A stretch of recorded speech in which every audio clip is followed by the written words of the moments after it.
usaron precisamente la levadura para la alimentación, Memo?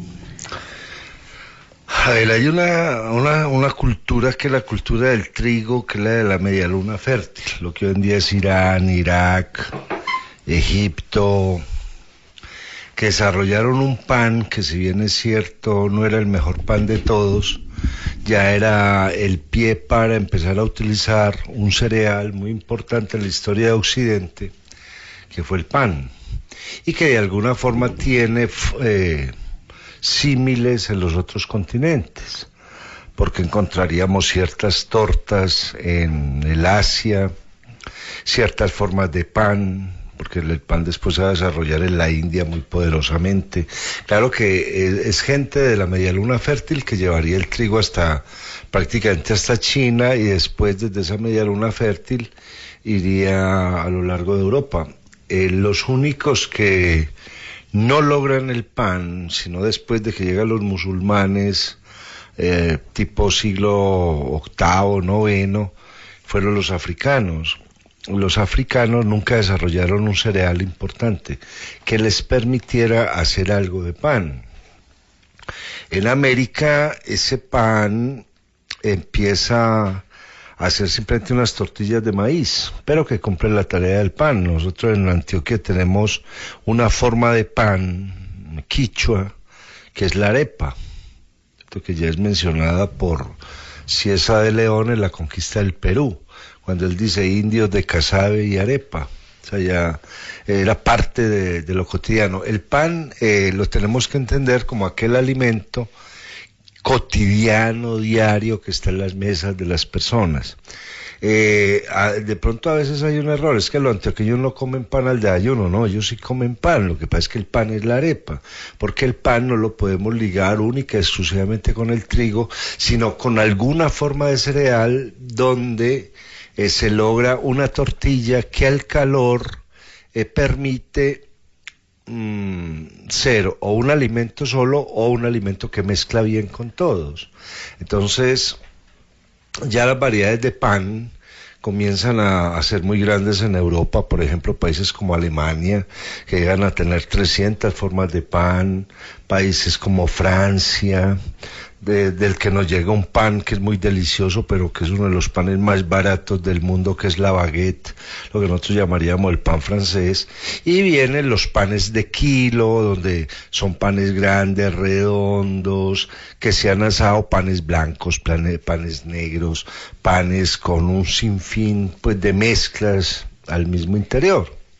Entonces el pan, en primera instancia, es esa comida cotidiana que llega a las mesas porque es fácil de procesar y porque es fácil de recolectar el elemento con el que se hace el pan, y porque es fácil de mezclar. Pues el mismo Padre Nuestro dice: danos hoy el pan nuestro de cada día.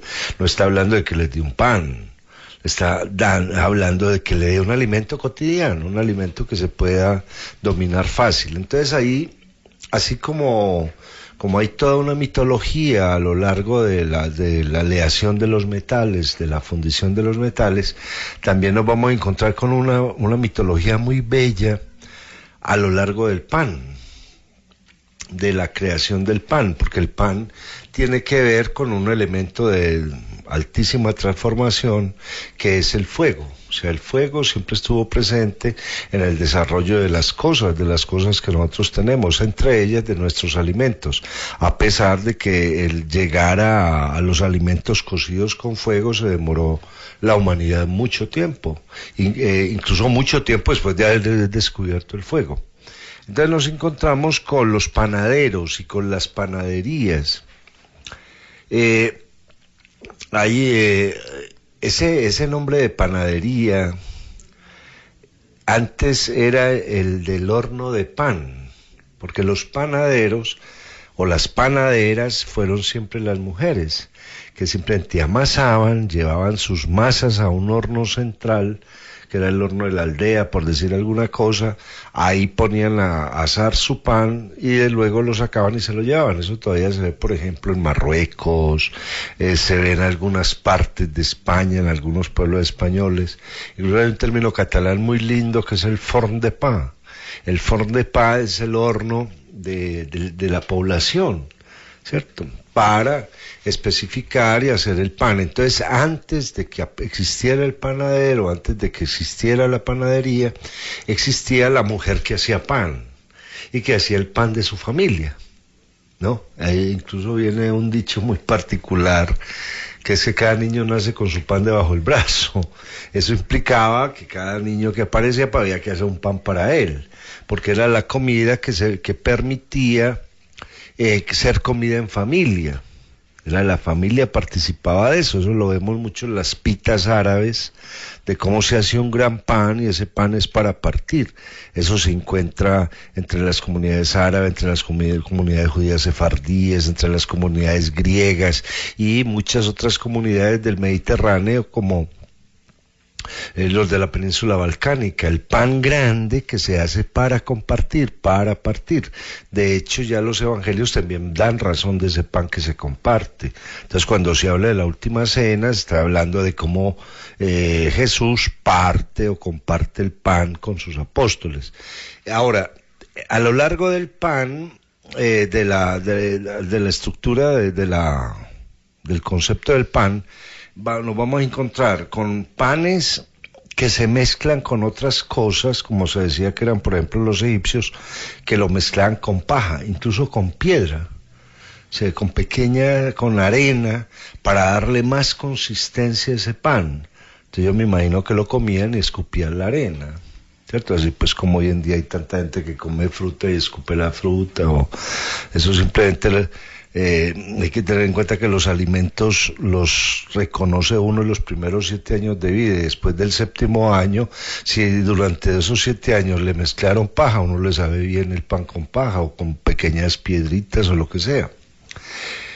Entonces, en la historia, si fuéramos a ver el pan, hay un pan del esclavo, y hay un pan del hombre libre, que también es una cosa importante, porque el pan en Occidente es lo que más viene de un cereal que se parece mucho al sol, que es dorado, que es el trigo.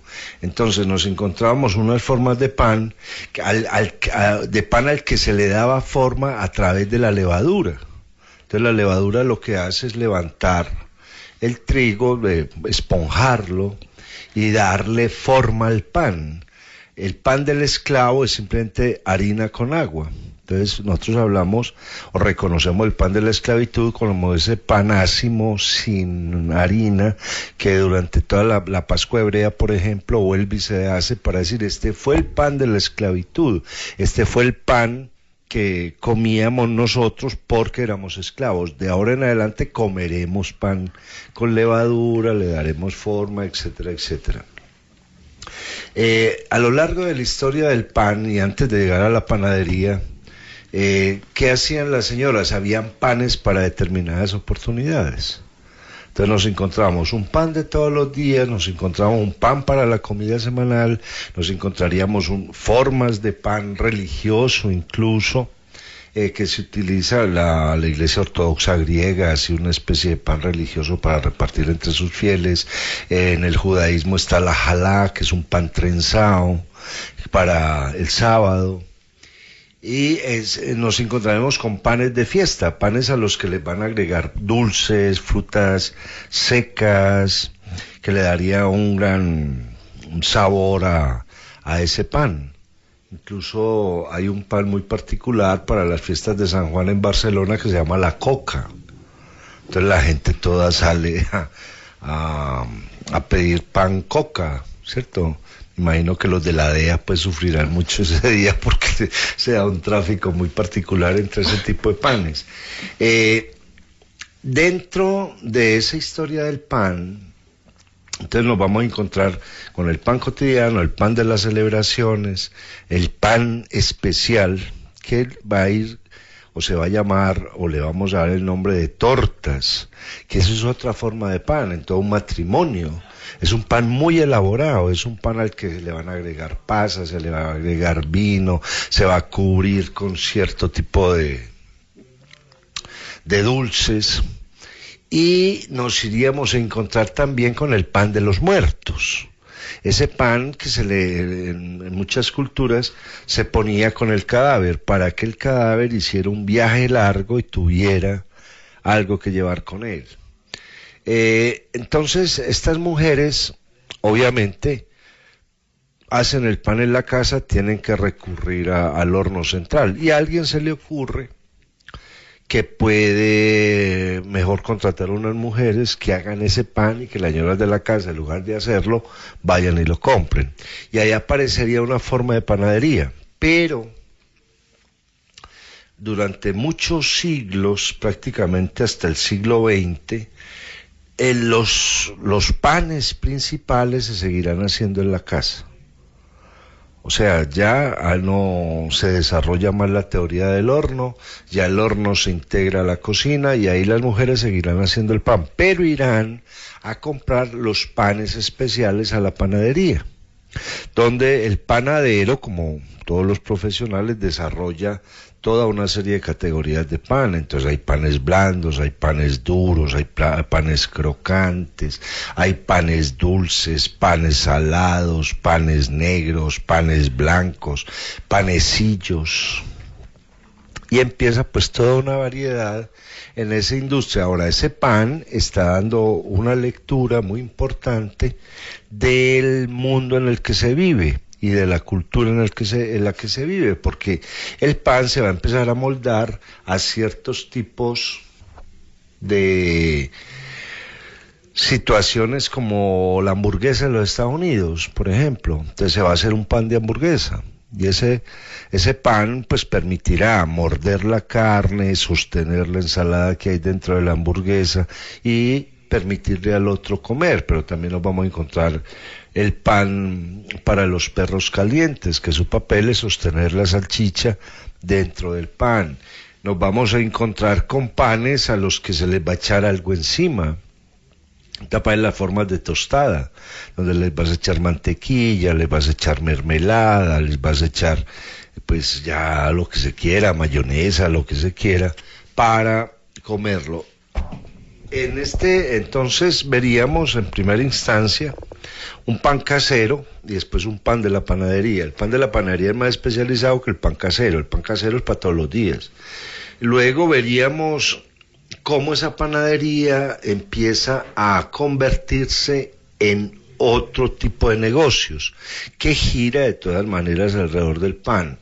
Entonces esa panadería se volverá algo donde venden, es que en español nosotros, como no tenemos la cultura de la panadería, nos queda un poquito difícil. Por ejemplo, las delicatessen, ¿cierto? Son panaderías especializadas en hacer lo que en Medellín llaman parvas muy sofisticadas: galletas de mantequilla, pasteles de hojaldre, algunas formas importadas de Alemania. Por ejemplo, aquí hay algo que empieza a girar en torno a una pastelería. En Colombia se llamarían pastelerías, se llamarían reposterías, donde la repostera no simplemente hace pan, sino que adorna el pan, y hace la torta y adorna la torta.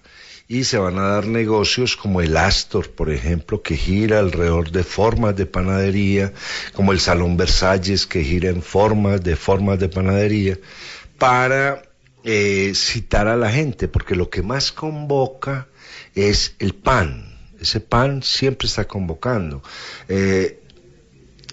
Cuando se crean las pastelerías, los salones de té, los salones de café, no es tan importante la bebida que hay ahí, sino el pan con el que yo puedo acompañar esa bebida. Entonces, en estas reposterías empiezan a trabajar ya formas del pan para acompañar con el té, pequeñas galletas, le van a dar forma a las galletas, fuera de eso tienen otro tipo de formas de pan, que son los pasteles.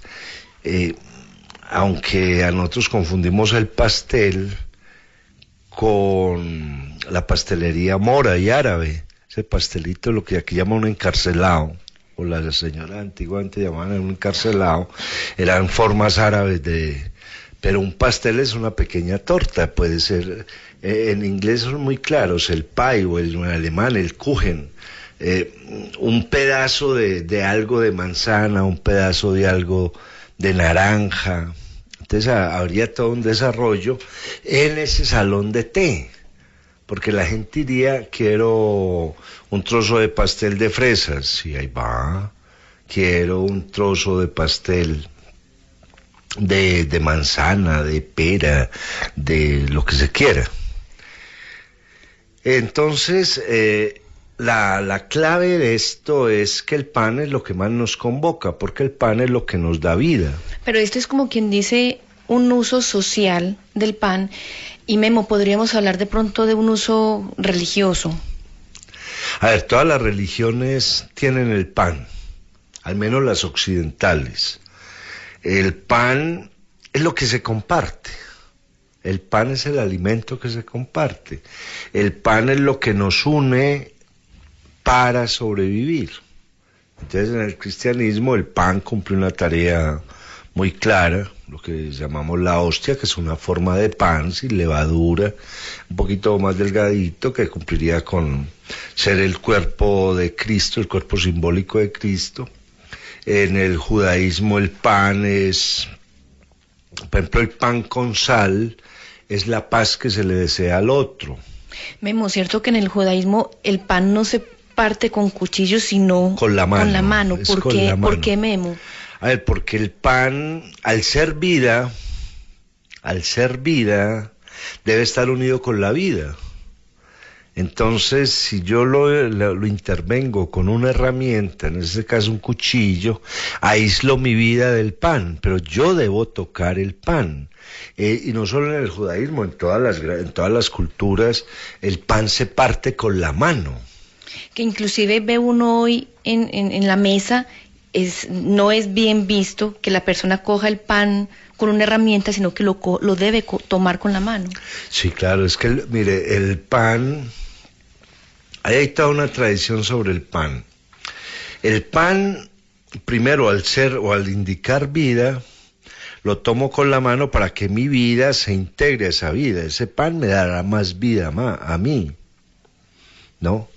Incluso si el pan está tibio y es fácil de partir, a los presos los castigaban con pan duro con agua.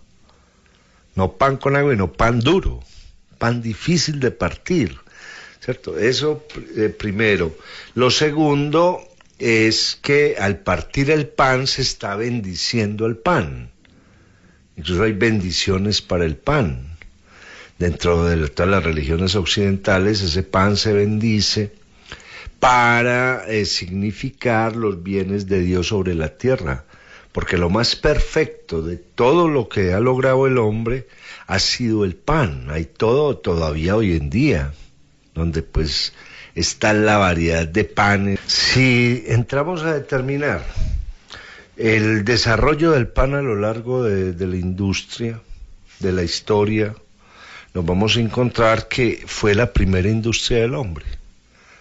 El hombre, antes que variar sobre el barro, se supone que los hombres primitivos pues eran recolectores, cogían las cosas de los árboles, de los arbustos, se las comían, luego encuentran el barro, ese barro lo pueden asar y hacer trastos con ello, pero el desarrollo en lo que hace el hombre con la mano y con relación al barro es muy pobre con relación a lo que es capaz de hacer con el pan.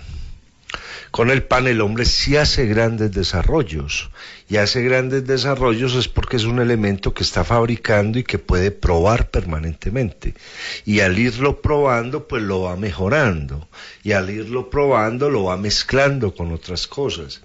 Entonces el pan ha sido como el desarrollo de la industria real.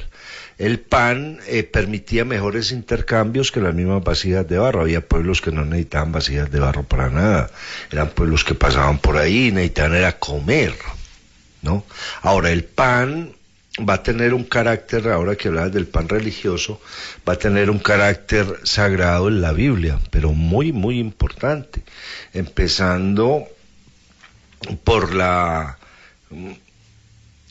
cuando expulsan a Adán del paraíso, y ganarás el pan con el sudor de tu frente, o sea, lo va a tener que procesar.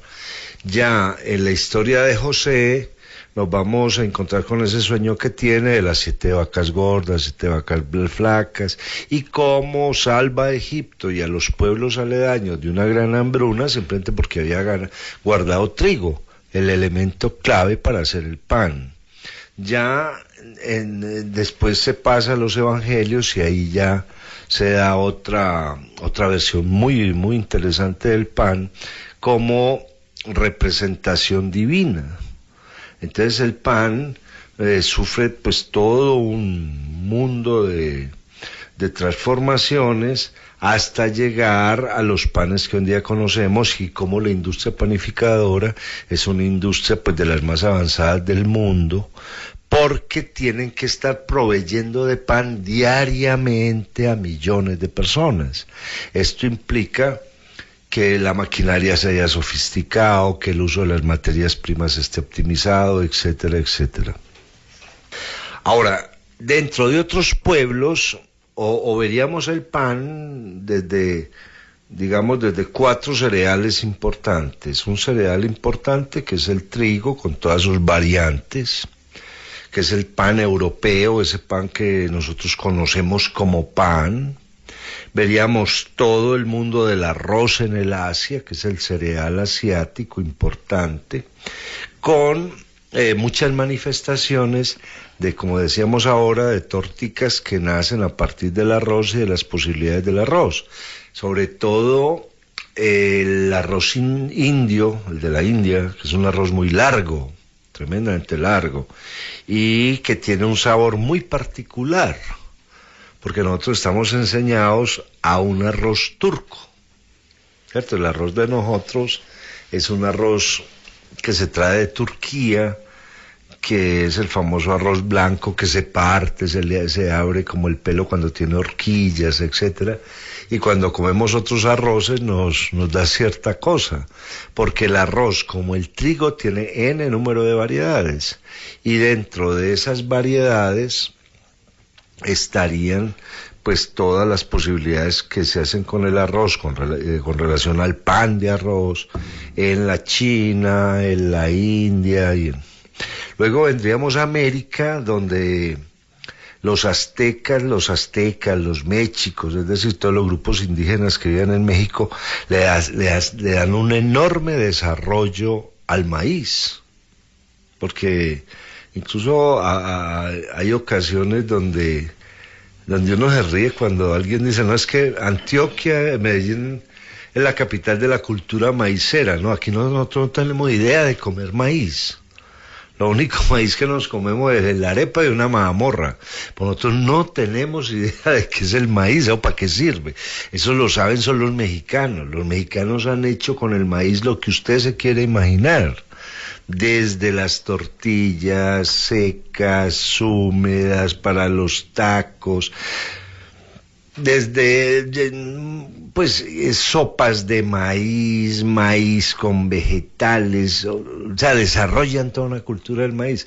Nosotros nos quedamos de la mera arepa, ¿cierto? Hoy en día pues ya le están echando cositas a la arepa encima, le mezclan cositas, pero no hemos podido desarrollar una cultura clara a través del maíz, siendo el maíz la posibilidad más importante que hemos tenido para sobrevivir. Porque aquí hay otra cosa que sería bueno comentar. ¿Por qué esa adoración al pan? Porque el pan ha sido el que ha salvado de las hambrunas a enormes comunidades. O sea, esas comunidades no hubieran sobrevivido con carne, no hubieran sobrevivido con leche, sobreviven con pan, porque el pan, además de que dura mucho, dura más que la carne. Obviamente hoy en día la carne la pueden meter ¿cómo se llama?, al refrigerador, y ahí se conserva, pero el pan se puede comer aún estando malo, ¿cierto? En las sociedades bollantes, donde no se ha aguantado mucho hambre, como fue la sociedad colombiana hasta hace poquito, donde la gente pues tenía que comer porque había abundancia de todo, En esa época la gente, me acuerdo que le salía lama al pan y lo botaban. Eso no se puede botar, eso se puede comer. De todas maneras, muchos de la gente que come pan con lama, como sucede en Francia, en Inglaterra, en Alemania, está comiendo penicillium. O sea, realmente se está escurando de un montón de cosas y la gente lo bota, ¿cierto? Ese pan no se bota. Fuera de eso, y fueron, por ejemplo, en las guerras, las sopas de pan las que más quitaron el hambre, ¿no? Incluso el pan usado como, en Europa, por ejemplo, usado como cubierto. Entonces la gente comía de todo y después con el pan rebañaba el plato, casi que lo limpiaba y se comía lo último del plato con un trocito de pan. Entonces estamos hablando del trigo, del maíz, del arroz y de pronto un cuarto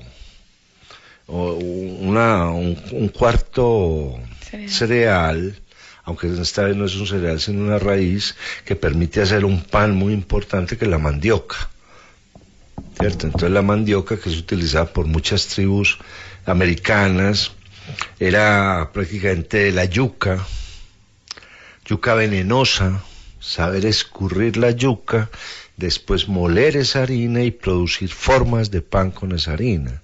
Los que sí no se conocen, que hayan desarrollado alguna forma de pan, fueron los australianos y los africanos, aunque en África se hablaba del árbol del pan, ¿cierto? Que incluso en Bolivariana hay un árbol del pan al frente de la Facultad de Comunicaciones,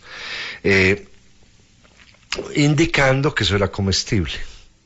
Ahora, con esa terminología del pan, se considera pan todo lo que me rodea o lo rodea a mi entorno y es comestible. Entonces, por ejemplo, las comidas más comunes son el pan coger, ¿cierto? El pan coger es que puedo comer aquella hierbita, puedo comer de aquel árbol, puedo comer de aquello. Entre esos, pues hay formas de pan coger y muchos alimentos de pan coger, como el sancocho, por ejemplo, ¿cierto? El sancocho que va a ser lo común en todo el mundo, la olla podrida en España, bueno, eso tiene cualquier cantidad de variaciones, pero es el pan coger. O sea, entrando a determinar que ese primer pan de trigo, la torta de maíz, que fueron alimentos importantes porque se podían almacenar, se podían guardar, se podía caminar con ellos, no se podrían como las frutas y la carne, etcétera, termina siendo el símil de cualquier forma de comida.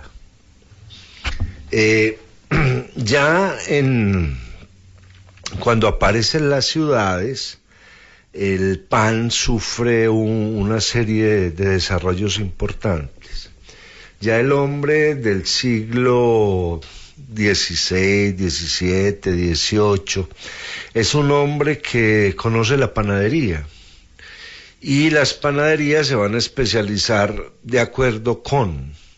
Hay panes muy suaves para la aristocracia, hay panes negros, duros para la gente pobre, hay panes para los viajeros, por ejemplo, panes para los barcos se hacía una galleta muy dura, una galleta que había que remojar mucho, pero que tenía la característica de que no se podría con el agua. Lo que se buscaba era eso, que no se pudriera. Eran los famosos bizcochos, ¿cierto? Yo hace rato no veo un bizcocho en Medellín. Pues los muchachos dicen, no, los señores de antes le decían bizcocho a las muchachas bonitas. Pero ya el término de bizcocho no, que era ese pancito cuadrado, durito, que fue el pan de los barcos en muchas formas, ¿cierto? Y que después se volvieron bizcochos, incluso santos. Yo me acuerdo que aquí en Medellín, cuando estaba chiquito, la gente iba a una iglesia en Aranjuez, donde vendían unos bizcochitos que se llamaban de San Nicolás de Tolentino.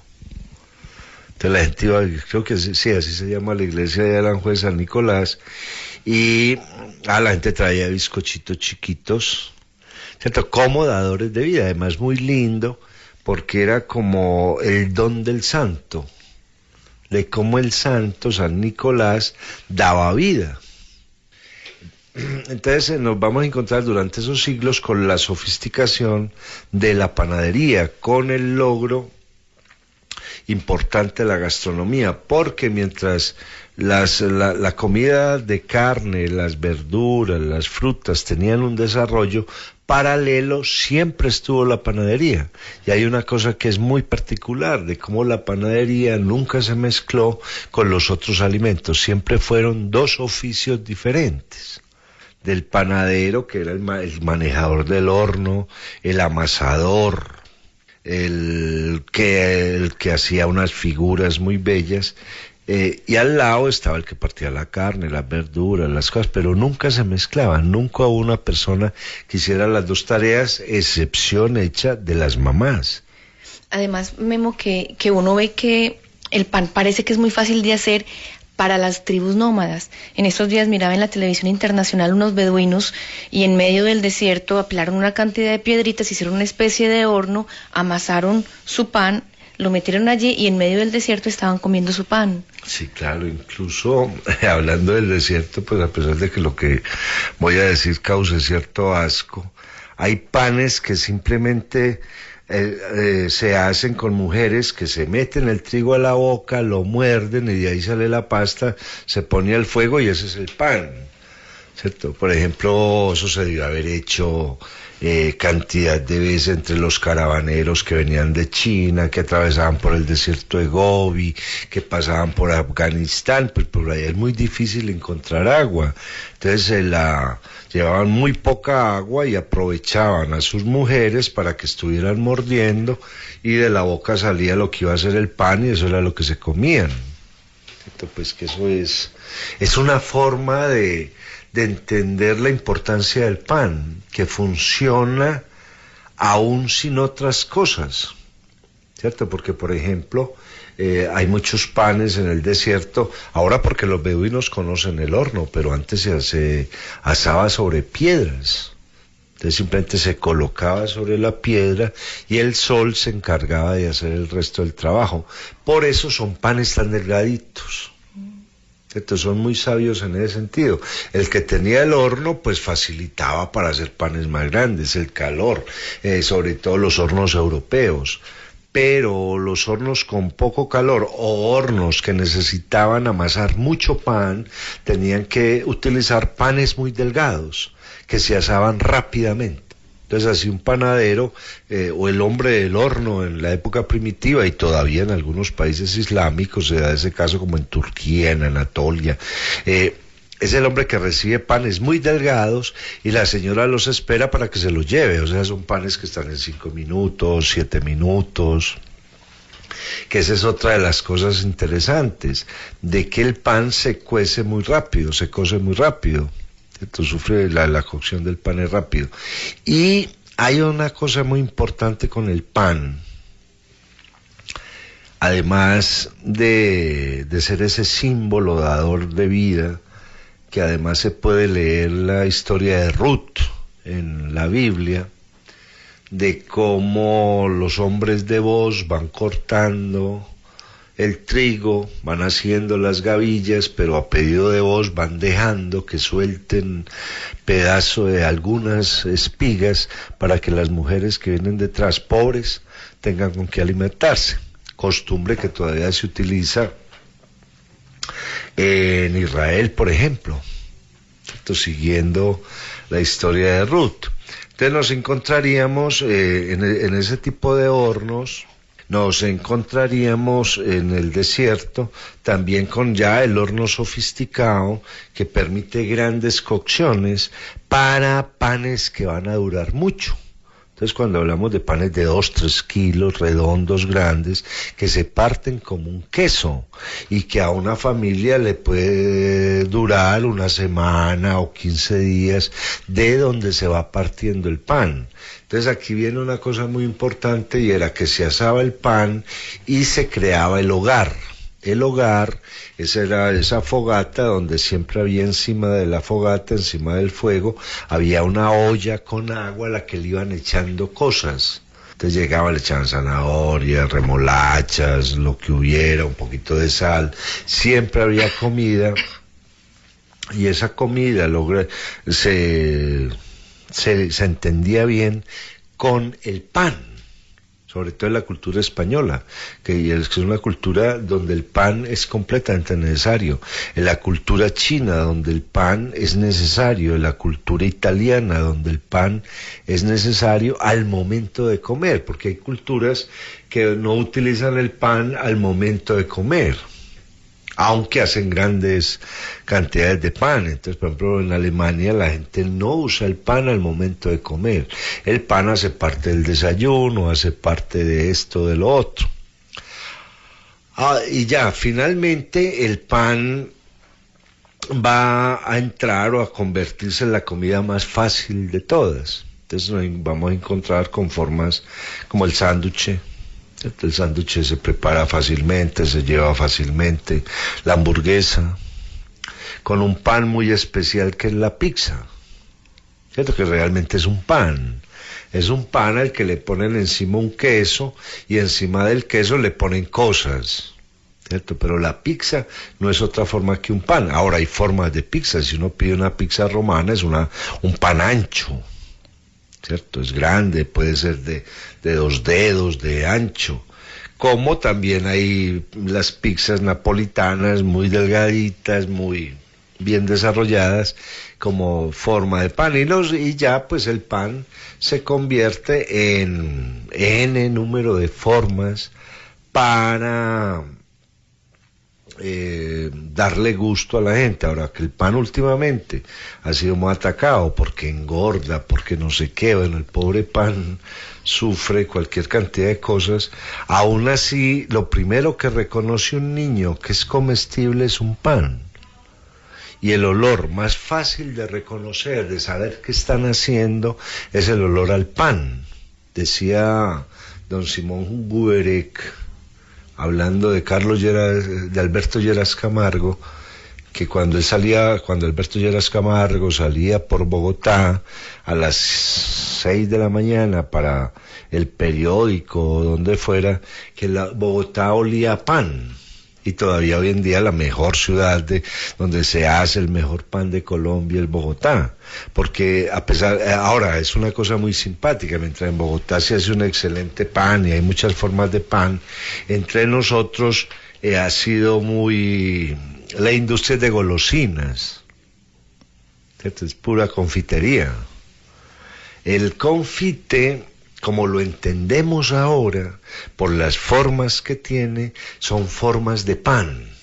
Por eso hay un confitico chiquito que le daban a uno, que le decían bananitas, y la forma de la bananita es un pan de trigo, simple y llanamente es un pan de trigo, ¿cierto? Estableciendo que el sabor y el gusto se desarrollen a partir del pan, que es muy interesante, porque la arepa sabe a lo que uno le eche, y la arepa es como las setas. Si uno coge setas y le echa a esas setas pimientos, pues saben a pimientos. La arepa cumple el mismo sentido, sabe a lo que uno le eche, y le pone queso, sabe con queso. El pan siempre sabe a pan con, o sea, el pan nunca mezcla su sabor con el otro, sino que marca la diferencia. Memo, antes de terminar, usted mencionó hace mucho rato en el programa el sancocho como comida universal. A ver, es el sancocho se hace pues con lo que hay en el huerto, con unas papas, con un plátano, con una racacha, con una carne de sancocho, creo que le dicen 3 telas o... Es una carne que trae incluso lo que la señora de Antioquia llaman un gordo. Eso, el sancocho, que es propio de cualquier cultura, es tomar lo que más abunda en esa cultura para hacer algo. Entonces, en las zonas donde hay granjas, las zonas campesinas, que hasta hace poquito eran prácticamente todas, porque apenas estamos viviendo en el siglo XX la época de las ciudades, la gente aportaba de la huerta algo, y eso algo caía a la misma olla. O sea, caía el plátano, la papa, la yuca, la racacha, o sea, lo que había. Y a partir de ahí se hacían sancochos. Entonces aquí habían reses, la gente cogía y le metía un pedazo de carne de res. Aquí habían cerdos, entonces le metían un trozo de cerdo. En el valle habían gallinas, entonces le metían gallinas. En el Tolima le metían pescado. Entonces el sancocho es muy particular, es tomar lo que da la región, mezclarlo todo con agua, sal, aceite o manteca y echarle alguna carne de lo que haya. Entonces los sancochos varían, es por la carne, no más. El resto es prácticamente lo mismo. Entonces en España la olla podrida, esa olla podrida también le echan de todo y por ahí derecho le echan el trozo de cordero o de lo que haya. Le dicen olla podrida porque son ollas que como siempre se hace sancocho ahí, van cogiendo una especie de lama que viene a ser como el mosto que desarrolla los barriles de vino y eso ya cura la olla y le da un sabor muy especial a esa olla podrida o al cocido, porque también eso es muy interesante. Ahora, esa comida también era donde se hacía alarde de la bonanza, porque el sancocho permitía mostrar qué tan boyante iba el otro. Entonces ahí el cocido, por ejemplo,